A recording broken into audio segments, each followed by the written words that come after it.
À bord de son tracteur, Méven prend la direction du port de Lorient.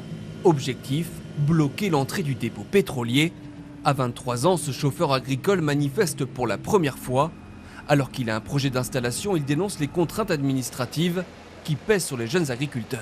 Les charges administratives, quand on veut s'installer, qui sont quand même énormes. Et puis ça fait très peur. L'inquiétude, oui, c'est sûr qu'elle est présente parce qu'on ne sait pas vers où on va et comment on va finir réellement, quoi. Est-ce que notre projet peut être viable ou non? Autre motif de colère, la question du gazole non routier.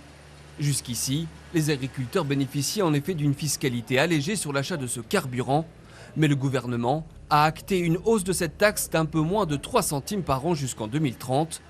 Une hausse qui vient s'ajouter à des coûts de production déjà très élevés. Nous, le gazole non routier, c'est quand même quelque chose de conséquent sur nos exploitations, surtout depuis la guerre en Ukraine, les prix ont fortement augmenté.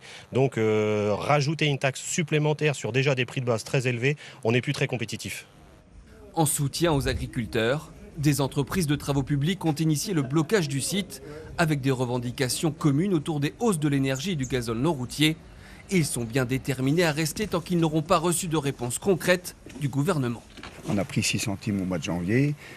On va reprendre tous les ans, on va reprendre 6 centimes de plus. Donc on peut pas accepter. On a été voir Bercy au mois d'octobre, ils ne nous ont pas écoutés. Là, on est dehors. Tant que je n'avais pas une réponse favorable, je ne bougeais pas. À combien de temps ça va durer, je ne sais pas. Mais je pense qu'on est parti pour un moment quand même. Ce blocage pourrait donc s'installer dans la durée, au moins jusqu'à lundi.